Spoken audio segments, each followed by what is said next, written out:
They say the Savannah has a memory, that the wind carries the names of those who wandered too far from the path. I didn't believe the stories, until I saw the tree. The Great Baobab. It stood like a giant's hand, reaching out of the earth, its fingers frozen in a silent scream. The villagers of Oru Ife were kind, in a way that made my skin crawl. They offered water, a bed, and a warning that sounded like a prayer.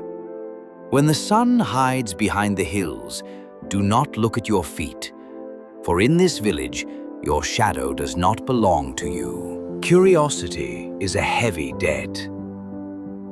I waited until the moon was high.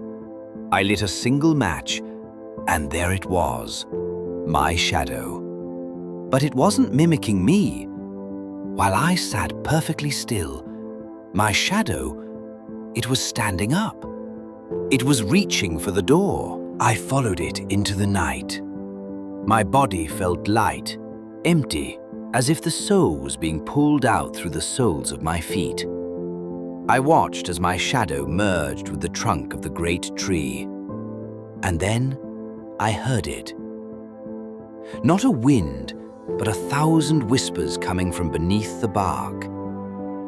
The baobab doesn't grow from water. It grows from the shadows it steals. Now I stay. I wait for the next traveler to arrive. I offer them water. I offer them a bed. And I give them the warning, knowing they won't listen. After all, the tree is hungry, and the sun is going down.